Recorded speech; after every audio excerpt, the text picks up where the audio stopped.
Hello, everyone. I'm Billy. And I'm Kamraun. Welcome to the Horse Frog Podcast, home of your two favorite professional digressors and the creators of the Malazan Brotherhood. This episode marks the one-year anniversary of the launch of our podcast. We cannot thank you enough for the support we've had over the last year, and we're eagerly looking forward to providing you with the best quality content for years to come. Yes, thank you so much for your support and engagement over the last year. It's been an incredibly rewarding process, and we look forward to delivering many more years of content to you all. Today, we will be discussing Book 7, Chapter 22 of Gardens of the Moon, a novel set in the Malazan Books of the Fallen.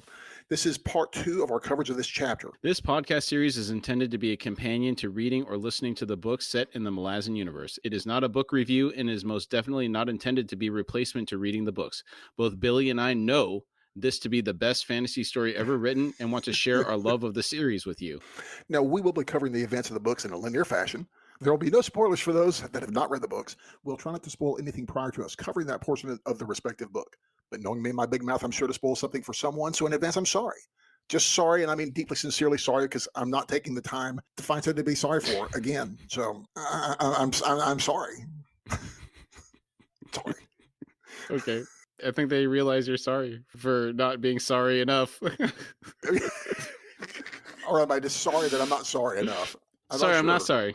Maybe you're at the point where you're sorry you're not sorry. Okay. All right. In a couple of weeks when I'm cutting this intro again, we'll find out how sorry I actually am. Quick warning, today's episode contains rather explosive violence. Listener discretion is advised. And our show is listener supported. If you'd like to support us, we'd really appreciate that. And you can do so by visiting our Patreon link on our website at horsefrogproductions.com. Currently, we're posting ad-free episodes on Patreon. Also, we would really like to hear from you. Send any feedback or comments to contact@horsefrogproductions.com. All right, Chapter 22, Part 2. Crocus snuck closer through the vines and mulch of the forest floor. For an off-limits garden, this had sure turned out to be a busy tangle of wood. The voices he'd heard in his search for Apsalar now revealed themselves as two men and one silver-masked woman. All three were looking at an odd, blurry tree stump in the center of the glade. Slowly, Crocus let out a breath. He recognized one of the men. It was Ralik Nom. And where we left off last week, Ralik and Vorkin had just stepped into the glade. Kalam had heard them and called them to come into the glade. Yes. There is ill in this, Vorkin said. She stepped back and said, a hunger. Kalam grunted and said, wouldn't argue with you on that, Guildmaster. Whatever it is, it ain't Malazan.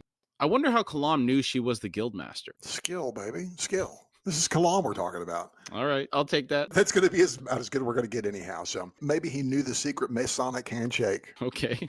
Crocus' eyes widened. He thought, Malazan spies? Guildmaster? Vorkin? Seemingly impervious to the strangeness around her, Vorkin now turned to Ralik and asked, how does it affect you, Ralik? Ralik said, it doesn't. Vorkin commanded, approach it then. Ralik shrugged and walked up to the writhing, knotted block. Its blurred movement stopped. Vorkin relaxed and said, you seem to damage its efforts, Ralik. Curious. Ralik grunted and said, Odotaral dust. She asked, what? He said, I rubbed it into my skin. Vorkin stared. She doesn't even know what to make of him. I know it. And another reason to love Ralik, doing the unexpected. Apparently, everyone's in the knows that you're not supposed to do this. That's how they act, when they mention this. Even he says that when he's rubbing it on. He's like, it may do something to me. It said, don't get it on me. But here I go, rubbing it on my whole body. Yeah, but it's everyone, Baruch, Alchemist. Then you have Vorkin, High Mage. Yeah. So the people that do know about it are people that are in the know about it. Yes. That we've seen so yes. far. Kalam's eyes narrowed on Ralik. He said, I remember you, assassin. Our quarry when we first sought to make contact. The night of the ambush from above. Ralik nodded. Kalam went on. Well, I'm surprised you survived. Vorkin said, he is a man of many surprises. Very well, Corporal Kalam of the Bridge Burners. Your request for an audience reached me, and I have granted it. Before we begin, however, I would appreciate it if the rest of your party were to join us. She turned to the trees on her right. Crocus's head was already reeling. Bridge burners? But it felt moments away from bursting when he saw two men emerge from the shadows with Apsalar between them. She appeared to be drugged. Her eyes were closed. One of the men said, Guildmaster, I'm Captain Perrin of the 9th Squad. He drew a deep breath, then continued. In this matter, however, Kalam speaks for the Empire. Vorkin turned back to Kalam and said, then the audience is begun. Kalam said, "We both know, Guildmaster, that the city council is not Darujistan's true power base. And since you're not either, we've concluded that the city's mages operate covertly, keeping the status quo intact being their overriding interest. Whoever they are, they're good at hiding themselves. Now, we might just decide to kill every mage in Darujistan, but that would take too long, and it might prove messy. Instead, Guildmaster, the Malazan Empire has issued a contract on Darujistan's true rulers, 100,000 gold jakatas each. More, the Empress offers the mantle of the city's control, accompanied with the title High Fist and all the privileges that come with it." He crossed his arms. There it is, the title of High Yep. Fist. We spoke about this a couple of episodes ago, mentioning that we thought there were references to this happening in the past. Here's an example of it being in current times. I know. My ears sure perked up at this mention here. Mm-hmm. Because I think we've mentioned this more than once. Probably. Vorkin was silent. Then she asked, "Empress Lysine is willing to pay 900,000 jakatas to me?" Kalam said, "If that's the number, yes." Vorkin said, "The Tarud Cabal is a powerful force, Corporal. But before I answer, I would know of the creature who approaches from the east. 5 dragons opposed it for a time, presumably hailing from Moonspawn. I assume that Master Baruch and his Cabal have sealed an agreement with the Son of Darkness." Kalam looked stunned, but recovered quickly. He said, "Guildmaster, the approaching force was not of our making. We'd welcome its destruction at the hands of the Son of Darkness. As for your hidden question, I would assume that the alliance between the Tistandi and the Cabal will become void with the death of the Cabal's members. We're not asking you to try to kill the Lord of Moonspawn." Perrin cleared his throat and said, "Guildmaster, Moonspawn and the Malazan Empire have clashed before. The pattern indicates that the Son of Darkness is likely to retreat rather than stand against us alone." Vorkin said, "Accurate. Corporal Kalam, I have no wish to waste the lives of my assassins on such an effort. Only an assassin who is a high mage could hope to succeed. Therefore, I accept the contract. I will conduct the assassinations. Now, as to the matter of payment, this is really impressive. Many times when someone rises in the ranks of bureaucracy, they lose the ability they had as an operator in the lower ranks, if they ever were in the lower ranks. Right. To see Vorkin willing to take this contract by herself really shows her level of confidence in her own abilities and just how much more capable she is at her trade than those below her in the Assassin's Guild. Yeah, and this makes me really like her, and I wish she was more of a player at times, but her distance makes her a lot cooler, I believe. But man, just the way she says it, okay. Oh, 900,000? Okay, I'll take that. Because only somebody who is a high mage and an assassin can do that, I'll do the job. Kind of like, oh, Impressive. right on. So you're a high mage assassin, are you? Okay. Yeah. All right. And you like to kill high mages, I guess. In response to the query regarding payment, Kalam said, "Delivered by Warren upon completion of the contract. You may know this already, Guildmaster, but the Empress was once an assassin. She abides by the rules of conduct. The gold shall be paid. The title and rule of Darujistan given without hesitation." Vorkin said, "Accepted, Corporal Kalam." She turned to Ralik and said, "I begin immediately, Ralik Nam. The task I now give you is vital. I have considered your strange ability to negate the growth of this ill thing. My instincts are such. It must not be permitted to continue growing. You will remain here, thus holding it in stasis." He growled, "For how long?" She said, "Until my return. At that time, I will test his defenses. Oh, and one more thing. Ocelot's actions were not sanctioned by the guild. Executing him fulfilled the guild's judgment as to fit punishment. Thank you, Ralik Nam. The guild is pleased." Ralik walked over to the strange stump and sat down on it. "Until later," Vorkin said, and strode from the glade. It's crazy how Ralik simply walked up to the stump and sat on it while everyone else is so afraid of it. Well, I think part of it is that everyone else feels uneasy around the magic and he feels nothing thanks to the Auditaral, I think. But there is also, he's exhausted beyond belief and he has no fear, just exhaustion. You think he's too tired to think straight? Yeah. Well, he's holding it together, but it's just like, have a seat. Okay. Yeah. But how long do I have to wait? It's like, till I come back. Yeah, he wasn't happy about that. No, but it's like, I guess I'll just sit here and wait, But the other thing is it sounds like Vorkin's going to knock these 9 out real quick. I'll be back in a few. It's like, yeah, she's like, "Oh, they're all at this party. I'll be back in about 5 minutes." Yes, exactly. It's kind of what I'm thinking. It's like, see you. Oh, man. Oh. I wonder if there were actually 9, though. Yeah. And How would the Empire know? exactly. And does she do? Does she, I'm assuming that this is a swindle from her. You have to assume so. Yes. Yeah. It's probably like 6 or something, you know? Yeah. It's got to be a swindle. I never thought about that before. And especially if there's other people that are in the cabal, it's like, is there anybody in the cabal? Is it just them? Is there anybody else? Are we just going to kill 6 people and give you 6 folks and say, okay, yeah, we took care of business, or 9 folks, we killed 9 folks. Okay, yeah, where's my money? You know, Yeah. it's like we got control of the city. It's all good. You know, Maybe she has to give them 9 heads. hey, she can arrange for that. I get your finger. I get your pinky. I get you. I get your toe. All right, Walter. With nail polish. It's like, Dude, it's sorry. been too long since I watched The Big Lebowski. I need to watch that. Yeah, it's been a while. Yeah. Yeah, another thing I want to point out about this scene with Rallick is he didn't even say anything to Vorkin before she left. He just went and walked over to the log, just didn't even acknowledge that she's leaving. Sat down. Yeah. Crocus watched as the 3 Malazan spies gathered for a whispered discussion. Then one of the men grasped Apsalar's arm and gently guided her into the woods, making for the rear wall.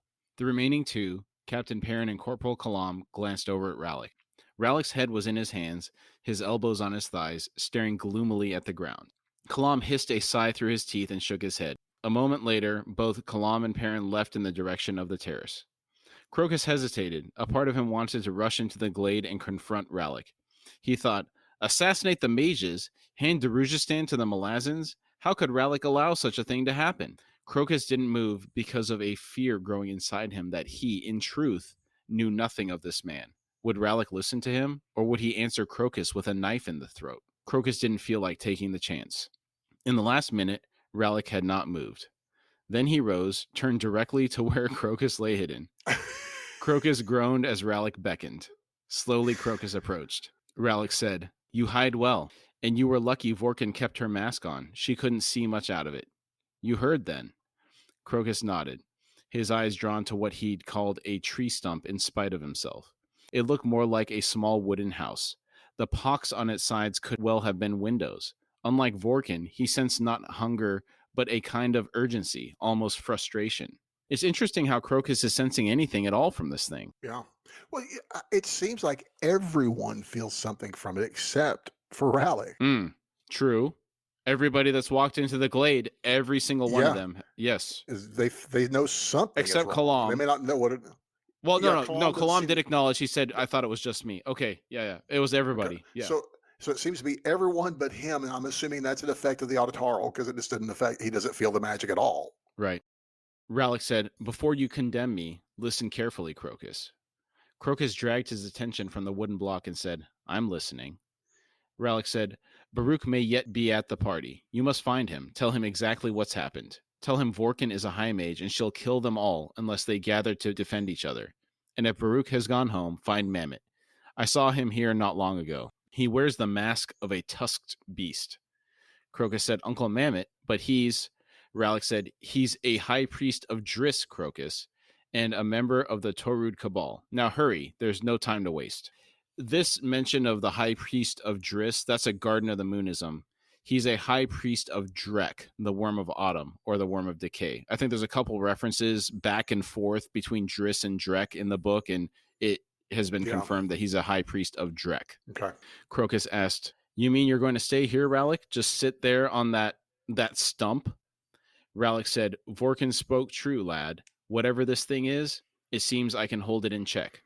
Baruch needs to know of this conjuring. I trust his senses more than I do Vorkin's, but for now I will obey her in this." Crocus was conflicted, his thoughts on Apsalar.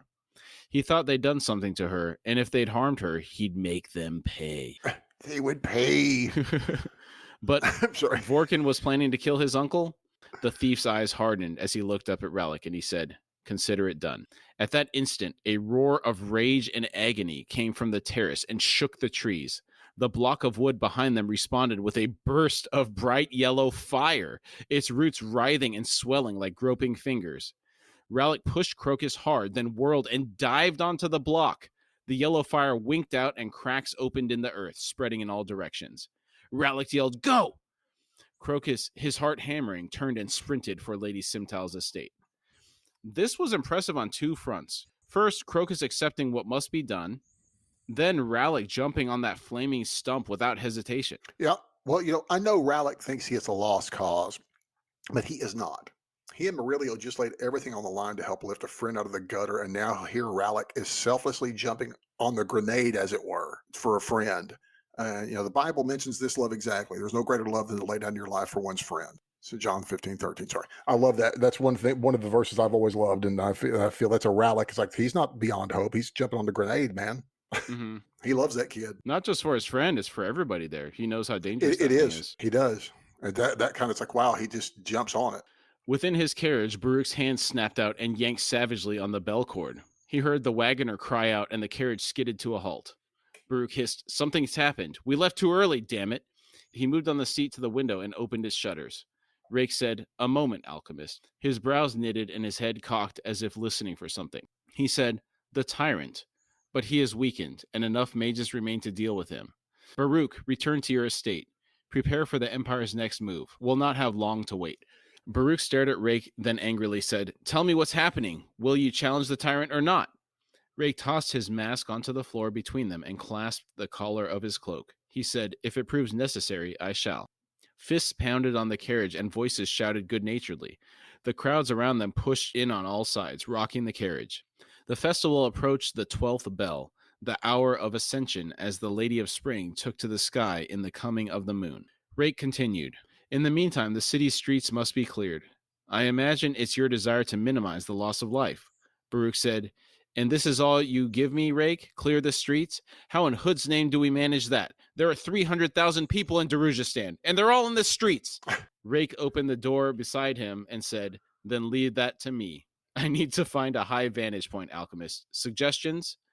Baruch's frustration was so great that he had to fight the desire to defy Animander Rake. He said, "Krull's Belfry, a square tower near Worry Gate." That's, again, Krull's Belfry. That's turned out to be quite the important landmark, this book, hasn't it? Yes, it has. I guess did it all start with Krull's Belfry in particular? Is it the assassin being killed on it that generated all the aftermath of Krull's tower? Because that's what woke Krull up, I'm assuming.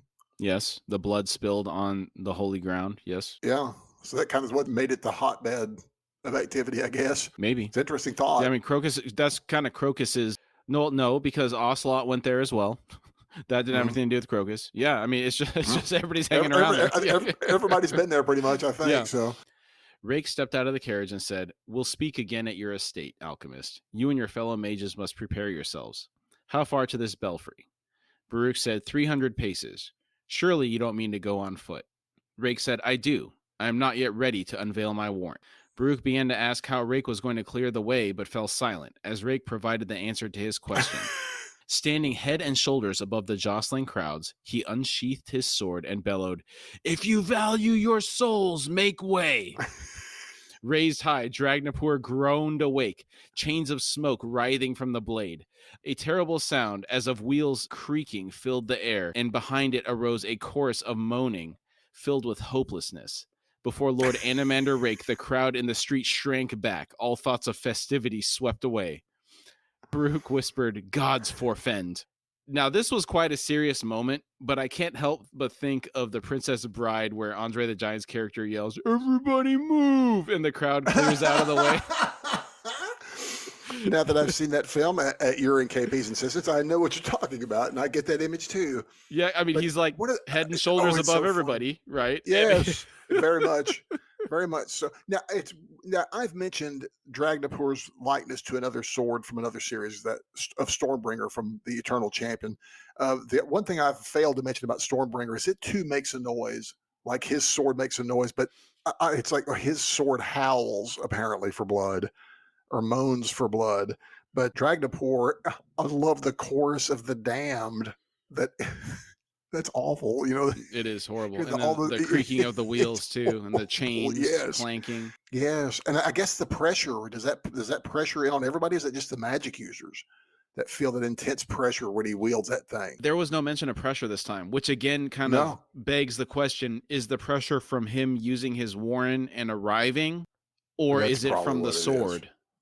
It must be his warrant, I guess, because he said he's not willing to unveil it here because that might hurt too many. Maybe it'll hurt too many folks. Right, because I'm if just the breaking it pressure, out. you would imagine that crowd would just collapse on the ground and not be able to Yeah, move. yeah, that's very much true. So I hadn't thought about that till now. So it's probably, you're right. It's probably his warrant. So he's got the ultimate power right there between the two of them. Yes. Just think about having all will to live sapped from you, just being crushed by pressure, and then the chains and the moaning and terrible. The cold. It's terrible, dude. And no, if you touch it, yes, if you touch it, you're going.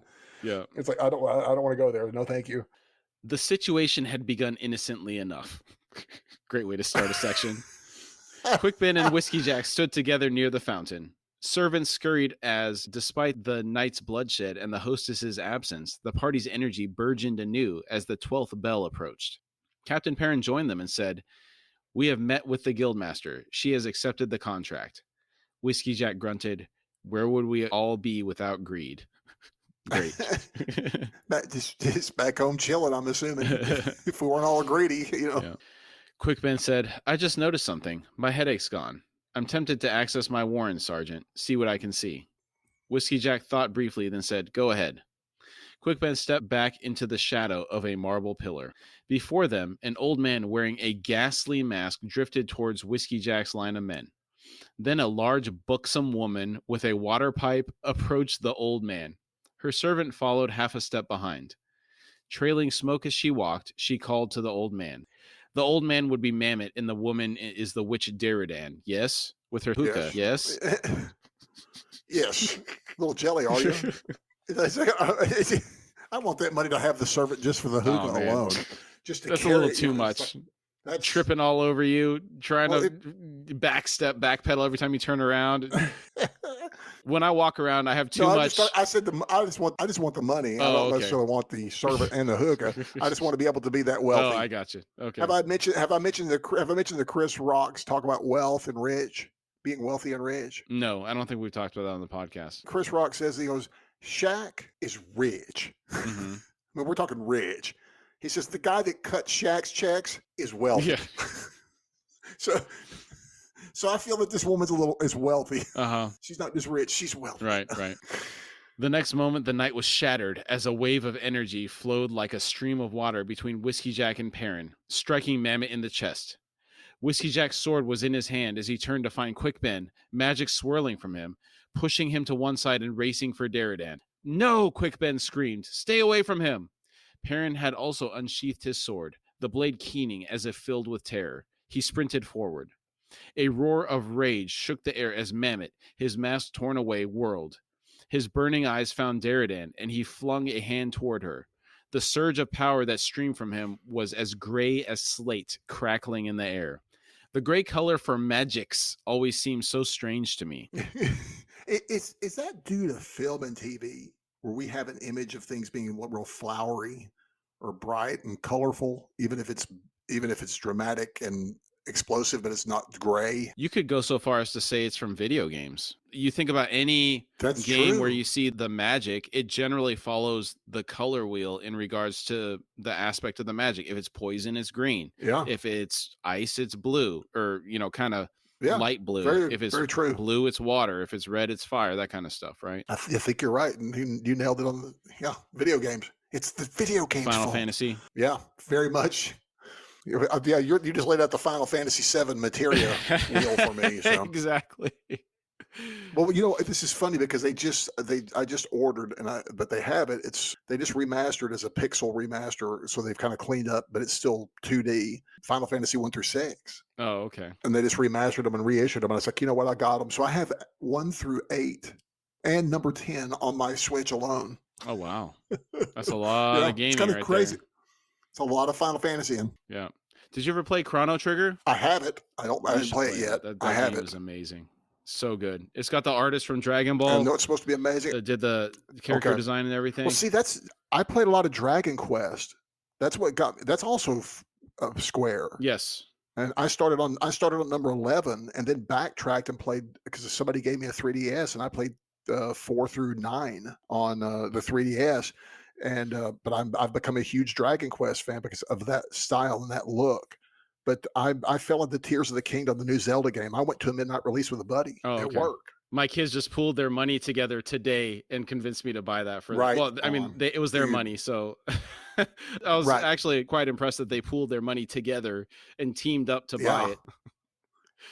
Well, I put a ridiculous amount of hours into the first one, Breath of the Wild. Mhm. That's when when my late wife died. I poured a lot of my time into that, and it gave me something to do, gave me a way to channel my grief, and so I was really stoked about this. I mean, I put too many hours in that game, so I'm really I'm just about 5 or 6 hours into it now. It's amazing, Okay. fantastic. So I've got a huge list of RPGs to play right now. So Definitely recommend Chrono Trigger. I'll make this last point before we move on.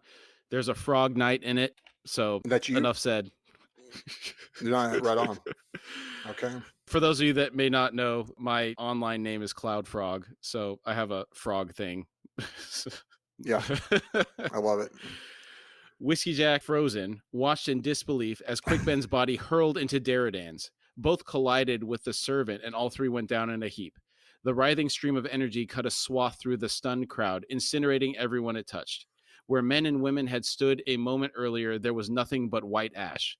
The attack branched out, ripping through everything in sight. Trees disintegrated. Stone and marble exploded in clouds of dust. People died, some with parts of their body simply gone, blood spraying in black flecks as they crumpled.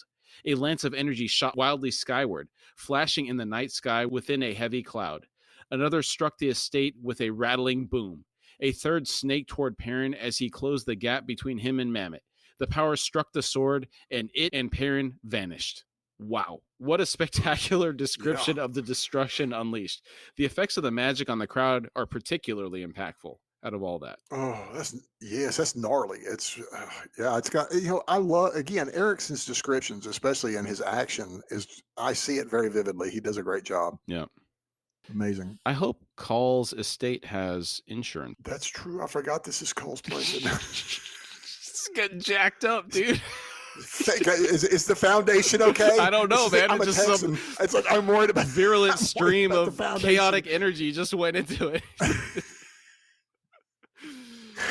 More to come. It just left ash and doesn't leave. Yeah, and doesn't leave. At least it's not leaving like in Zelda, where at least piles of red corruption stuff laying around. You're like, it's like weird poison. It's like at least it's just ash at this point. But right? Do you have magic user damage? Do they have act of gods? Insurance? That's quite literally a dangerous and unlawful possible thing possession. In this universe. Does that cover?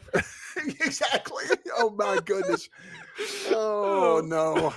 I don't know. I don't want to be the insurance investigator on that one. Based on what we find out about the guilds later with the Darugistan and all the red tape, I would have to imagine that the insurance guild would be terrible to deal with. Oh, yes. Well, I've speculated whether the insurance guild is behind the thieves and the assassins. Oh, yeah. You were talking about that. That's right.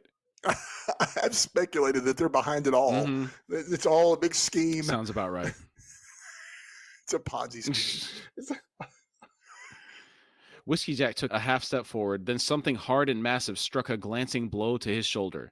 He was spun round, his right knee buckling inward as he fell. He felt the snap of bone, then the meaty tearing of flesh and skin as his weight bore him down. His sword clanged, agony lancing through him. He rolled to free his pinned leg and came up against a toppled pillar. An instant later, Whiskey Jack felt hands grasp his cloak. Fiddler grunted, "I got you."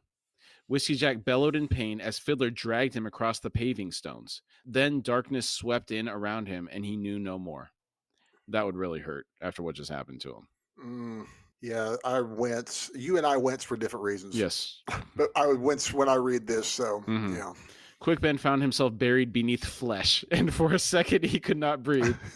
Then Daradan's hands pressed down on his shoulders, and she pushed herself off him. She shouted at Mammoth, "Mammoth, Anakaleth erased."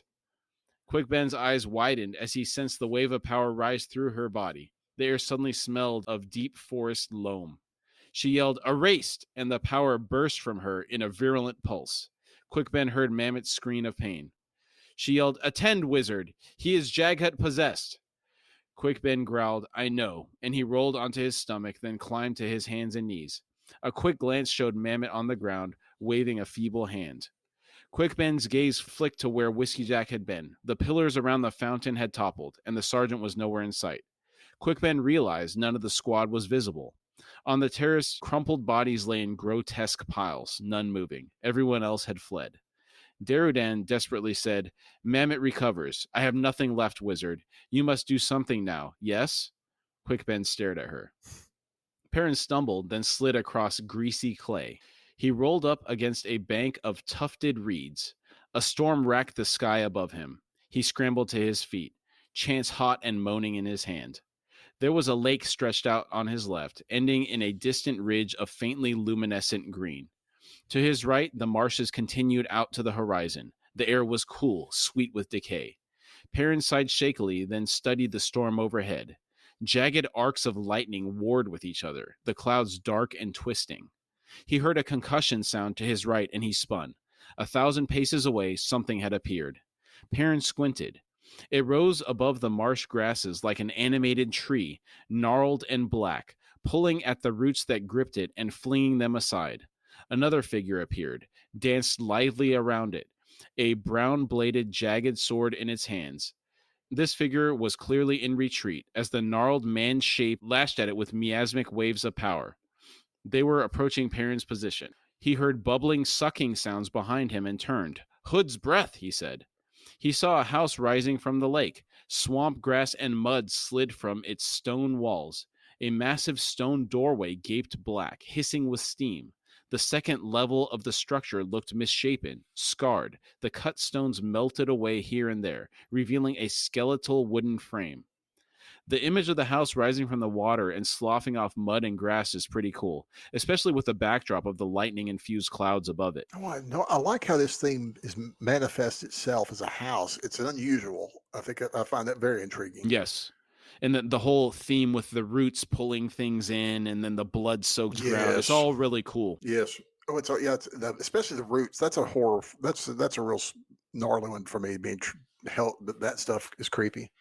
There's a movie scene, I can't quite picture it in my mind, but something comes to mind where someone gets pulled into roots in a tree. Yeah. It will come to me. Evil Dead. It's been in a bunch of different things, I think. Yeah. Another explosion drew Perrin's attention back to the fighters. They were much closer now, and Perrin could see it was a Talan Imas wielding the two-handed sword. Despite its skill with the Chalcedony weapon in its hands, it was being driven back. Its attacker was a tall, lean creature with flesh like oak. 2 gleaming tusks rose from its lower jaw, and it was shrieking with rage. It struck the Talan Imas again, flinging the warrior 15 paces to roll through the muck and come to rest almost at Perrin's feet. Perrin found himself staring down into depthless eyes. Tool said, "The Azath is not yet ready, mortal. Too young, not yet of strength to imprison that which called it into being, the Finest. When the tyrant fled, I sought out its power." Tool tried to rise and failed. He said, "Defend the Azath. The Finest seeks to destroy it." The Azath Tool refers to as the house that has appeared. All these roots that are trying to entangle the Jaghut are coming from the Azath. In this realm, the Finest is the Jaghut that Perrin sees now. Perrin looked up to see the apparition stalking toward him, and he thought, defend against that? He was left with no choice when the Finest roared and a sizzling wave of power rolled toward him. He swung Chance into its path. Chance slid through the energy. The power was unimpeded and swept over then into Perrin. Blinded, he screamed as bitter cold lanced through him, shattering his thoughts, his sense of self. An invisible hand closed around his soul. "Mine," the word rang in his head, triumphant and filled with savage glee. "You are mine!" I guess this is what possession by a Jaghut feels like. Yeah, not very nice. It doesn't sound like. Yeah. Perrin dropped Chance, fell to his knees. The grip on his soul was absolute. He could only obey. Deep within him, he heard a sound, repeating again and again, growing louder. A howl. The chill of his blood that had seamlessly filled every part of his body began to break apart. Flashes of heat, bestial and defiant, ripped through the cold. He threw back his head, the howling reaching his throat. As it broke loose, the Finest staggered back. Blood of a hound, blood no one can enslave. Perrin launched himself at the Finest. His muscles filled with pain as overwhelming strength flowed into them. "You dare!" He struck the creature, driving it to the ground, battering its oak flesh with his fists, sinking his teeth into the bark of its face. The finesse tried to push him away and failed. It screamed, flailing its limbs. Perrin began ripping it methodically to pieces. Perrin has gone feral here. Yeah, I love this scene. I love him chewing the thing's face off. That's amazing. It's crazy. Yeah. Well, I mean, that shows the power of the hound in some aspects, in ways you don't think about. They're primal forces. Yeah, and apparently this thing can't withstand it. So, Right. Tool grabbed Perrin and pulled him from the tattered body. Frenzied, Perrin tried to twist round to rend the creature holding him. Tool shook him and yelled, "Cease!" Perrin blinked. Tool repeated, "Cease! You cannot destroy the finest, but you have held it long enough. The Azath will take it now. Do you understand?" Perrin sagged and felt the fires within him as they ebbed away. He glanced down at the finest and saw roots and fibrous tendrils rising from the wet earth to wrap themselves around the battered apparition and began to pull their captive down into the mud. In a moment, the finest was gone. Tool released Perrin and stepped back. He regarded Perrin steadily for a long moment.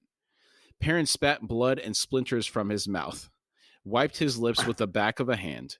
He bent down and retrieved Chance. "Damned luck turned," he mumbled, and sheathed the weapon. He asked, "Do you have something to say, Imass?" Tool said, "You are a long way from home, mortal." Perrin reappeared a moment later, staggering half-blind across the terrace, then collapsed in a heap. Quickben scowled. What in Hood's breath happened to him? Spitting out splinters? He's a madman. That's so crazy. Yeah. Biting wood? Yeah. Completely lost it. It's like dogs. Dogs do that. They'll chew on wood, chew on fences. I mean, they don't care. So He just went completely savage. yeah, I get this image of him hunkered like a dog over that thing, trying to rip his face off and rip him apart with his teeth. Well, I like that image. It's kind of cool. I almost get the picture of a werewolf transformation. The early stages of that. Yeah. Just taken over by the lust, by the bloodlust kind of deal. Not like he's transforming into it, but you know how their veins start popping out and there's howling. Yeah, absolutely. A Jaghut curse escaped Mammoth, fierce as if ripped from the soul. He regained his feet, trembling with rage. Then his hooded eyes were on Quickben. Quickben roared, "Awaken the 7 within me," then shrieked as 7 warrens opened up within him. His agonized scream rode the cascading waves of power as they swept across the terrace. 7 warrens. What a sight that must be. I forgot that 7 are mentioned here, and I'm sorry, I just had a flashback to Big Trouble in Little China. Yeah, it does kind of feel like that, doesn't it? It's a 6 demon bag. Terrific. A 6 demon bag. It's like 7 warrens in a 6 demon bag. It's about to get real. Mammoth threw up his arms before his face as the wave struck. His body withered beneath the clambering, frenzied attack. Flesh was ripped away, fires lancing, boring holes through him. He was driven to his knees, a vortex swirling like madness around him. Mammoth howled, raising a fist that was nothing but charred bone. The fist spasmed, and one of Quickben's warrens slammed shut. The fist jerked again. Quickben sagged and said, "I'm done." Darodan grabbed a handful of his cloak and said, "Wizard, listen to me." Another warren was driven away. Quickben shook his head and repeated, "I'm done." Darodan said, "Listen, that man, the one over there, what's he doing?" Quickben looked up and yelled, "Hood's breath!" in sudden terror. A dozen paces away crouched Hedge, only his head and shoulders showing behind a bench. The saboteur's eyes shone with a manic glaze that the wizard recognized, and a large, bulky arbalest was in his hands, pointed directly at Mammoth. A wordless, wailing scream came from Hedge. Quickman shouted and dived for the woman a second time. As he flew through the air, he heard the thock of Hedge's crossbow. Quickman closed his eyes before colliding once again with the woman. The picture of Hedge with that mad look in his eyes as he pulls that weapon to bear on Mammoth is too much. I love that with him howling like a loon while doing it. He's got that wordless howl going, just screaming because he knows it's going to be rough. Yes. Crone flew tight circles over the plain where the Jaghut tyrant had been. He had reached to within 50 paces of Solana, then vanished. Not a flight through a warren, but a vanishing more complete, more absolute, and all the more fascinating for that. It had been a glorious night, a battle worthy of remembrance, and its end proved no end at all.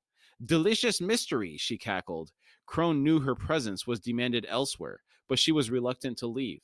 Such terrible energies I have witnessed, she laughed.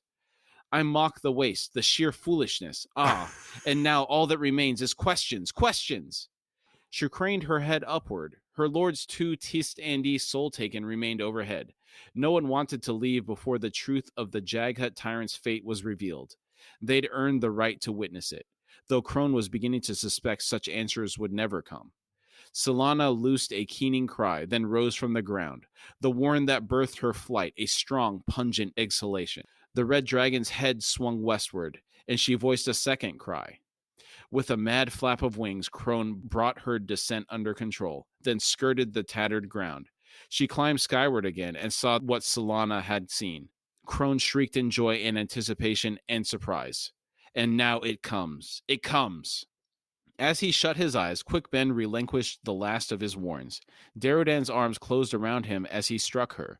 She grunted loudly and collapsed beneath his momentum. The detonation took the air from his lungs. The stones under them jumped, and a flash of fire and flying masonry filled their world to the exclusion of all else. Then everything was still. Quick Ben sat up and looked to where Mammoth had been standing. The paving stones were gone, and a wide, deep, streaming hole now yawned near the shattered fountain. The old man was nowhere in sight. Darudan muttered, "Dear wizard, we live?" Quick Ben glanced down at her and said, "You'd closed your warren. Very clever." Darudan said, "Closed, yes, but not by choice. Why clever?" Quick Ben said, "Moranth munitions are mundane weapons which, opened warrens, draw their explosive force. That tyrant is dead, obliterated." Hedge arrived beside them, his leather cap half blown away and flash burns covering one side of his face. He gasped, "You all right?" What a sad state he's in, huh? Oh my word, dude, Hedge. him and that cap and him and burn up all the time. It was scorched before, now it's worse. Yes. Quick Ben reached out and cuffed the man. He yelled, "You idiot! How many times have I?" His feelings hurt, Hedge retorted. "He's dead, ain't he? Just a smoldering hole in the ground. Best way to deal with mages, right?" It's one way to deal with them, that's for sure. Yeah, nothing like some Moranth munitions in the guts, huh? Guts or lack of brains. Yeah. Well, the fact I forgot about the fact that what Ben says about them, the magic drawing, being drawn into the explosion. Or the explosion being drawn into where magic is being used. Yeah, that's interesting. Perrin rose shakily from the rubble-strewn terrace. He scanned the scene, his gaze finding Quick Ben. He demanded, "Where's Whiskey Jack?" Hedge said, "In the woods." Perrin stumbled in that direction. Hedge muttered, "Big help he was." Someone called out, "Quick!" Quick Ben turned to see Kalam approach. Kalam paused as he skirted the edge of the crater. Then he said, "Something's moving down there." Paling, Quick Ben rose, then helped Darudan to her feet. They approached the crater. Quick Ben breathed, "Impossible." A man-shaped form had coalesced at the base of the pit. He said, "We're dead. Or worse." Thrashing from the garden drew their attention. The three froze as strangely blurred roots broke free of the undergrowth and snaked hungrily toward the crater. The Jaghut possessed straightened, spreading gray, swirling arms. The roots closed around the creature. It shrieked in sudden terror. "Azath Edir Marn! No! You've taken my finesse, but leave me, please!" The tendrils clambered in a frenzy, entwining its limbs. The Omtos Phalak power writhed in a panicked effort to escape, to no avail. The roots pulled the apparition down, then dragged it screaming into the garden. That's a particularly horrific image there. Yes, it is. Yeah, it's very akin to a lot of horror movies I watch. Someone being pulled down like that, almost like the graboids got them from Tremors. Yeah. Those aren't roots, but kind of getting pulled into the ground. Yeah, it's bad. It's all bad. Being pulled into the ground it doesn't matter by what. Yes. It's not a good thing. Quick Ben whispered, "Azath? Here?" Darudan's face was white. She said, "None, I would swear. It said they arise," Quick Ben finished, "where unchained power threatens life." Kalam said, "I know where it is." Quick Ben, "Will that Jaghut escape?" Quick Ben said, "No." Kalam said, "So we're done with it. What of the Azath?" Quick Ben hugged himself and said, "Leave it, Kalam." Darudan hastily said, "I must leave. Again, my gratitude for twice saving my life." They watched her rush away. Fiddler joined them, looking distracted. He said, Mallet's tending to the sergeant. We're off then. He nudged Head and said, got a city to blow. Quick Ben asked, Whiskey Jack's hurt? Fiddler said, broken leg, pretty bad. At a surprised cry from Deridan, who had gone to the opposite side of the fountain, they all turned. She'd walked onto a black-clad youth who must have been crouching behind the fountain's stone wall. Darting like a rabbit, the boy leapt the fountain and raced toward the estate. Fiddler asked, what do you think he heard? Quick Ben said, nothing that would mean much to him. You and Hedge going to do the deed? Fiddler grinned and said, sky high. The two saboteurs checked their equipment one last time, then turned to the patio. Meanwhile, Kalam stood glowering into the pit. Ancient copper water pipes streamed water down its ragged sides. For some reason, a memory of the gray faces flashed into his head. The assassin crouched, seeing one pipe that leaked no water. He sniffed the air, then lay flat on the ground and reached down to lay his hand over the pipe's broken end. Osirk, he breathed. That's an interesting choice by Kalam. Osirk being an ascendant known as the Lord of Sky. Yeah. But Osirk has something important to this city, isn't it? I don't know why he would mention, maybe I can't remember about. The only maybe mention. I think there's an Osirk's gate, isn't it? Yeah, there was a gate. About Osirk's. Yes. Okay, that's I guess that's what I'm thinking. That's the extent of. But the only other mention that we've had of him was Rake got into a fight with him. Was it 800 years ago? Yeah, it's been a while. Ikariam was there. Yes, something about that machine. Or the he was reminiscing of he brought. Yeah, the last time that he'd seen Ikariam, I think, in Mappo, right? And Osirk had been there. Yes. I think he called him Osric. That's right. Yes, that's right. Kalam rolled and gained his feet, then asked Quick Ben, where are they? Quick Ben's expression was blank. He asked, who? Kalam roared, the saboteurs, damn it. Quick Ben said, just left, through the estate. Kalam snapped, to the back wall, soldier. Find the others. Perrin's taking command. Tell him to pull out. Find a place I know. I'll meet you there. Quick Ben asked, where are you going? Kalam said, after the saboteurs. Pull out the city map when you can, Quick Ben. Kalam's eyes were tight with fear. He said, check the legend on it. We've planted mines at every major intersection. It's the main valves. Don't you see? He waved an arm and said, the gray faces, the gas, Quick Ben. Kalam whirled and crossed the patio. A moment later, he disappeared into the estate house. Quick Ben stared after him. The gas? His eyes widened. He whispered, we'll all go sky high. The whole damn city. And on that bombshell, we end the chapter. Great chapter. Yeah, action-packed. Yeah, wall-to-wall action. Yes. 2 episodes worth of action. For standout moments, Vorkin accepting the Malazan contract and what that says about her abilities. Oh, I love that. And she is really cool. Yes. Rallick nonchalantly walking up to the stump and sitting on it while everyone else was terrified of it. It's awesome. Great Rallick moment. Yeah.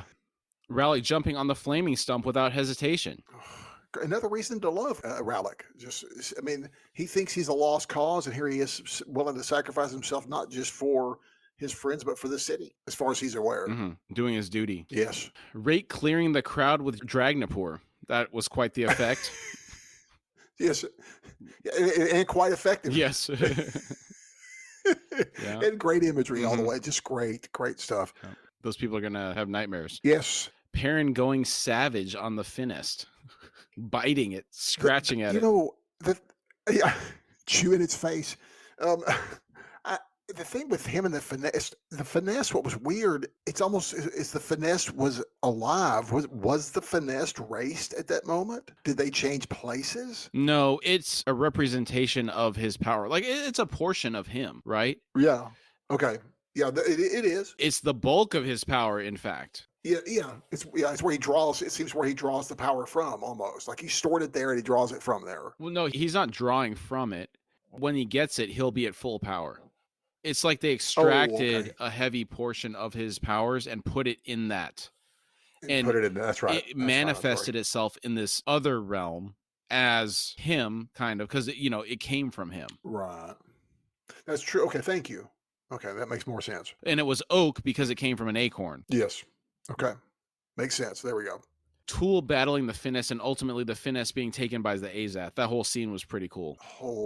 Dude, this whole chapter, but yes, this whole part with especially seeing Tool finally really get it on in battling. I love Tool. I have a big love for him anyhow. And especially when these guys get to hacking and slashing on each other, they're so fast and so knowing tools on. I love that part. How it was a hard fight for him too. It was. He was being pressed back quite heavily. So Yes. that's saying a lot because he's very skilled. Yes. Yes. Yeah. And especially at Kruppa's revelation about the fact that that sword or where we heard that earlier in the chapter, maybe it's last episode, I can't remember, about the fact that first sword means something Mhm.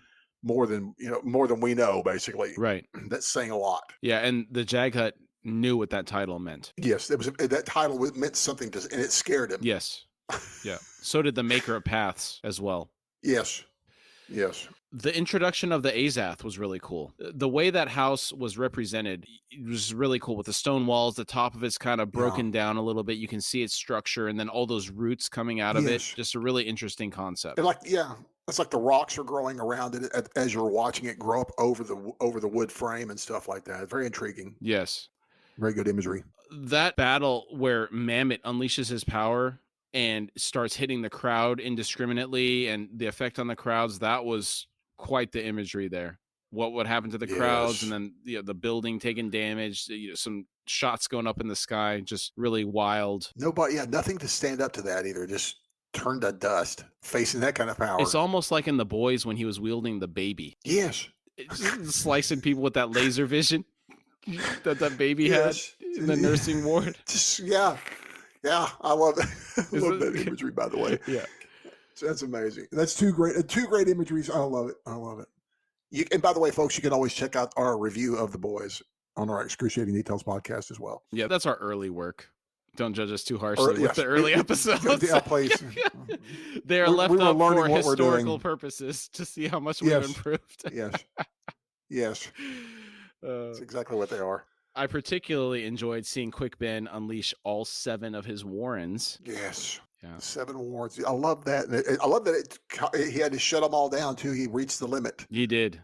Some of them were forcibly shut down by Raced, or Mammoth possessed rather. Yeah. Hedge madly launching that cusser at Mammoth. That whole scene.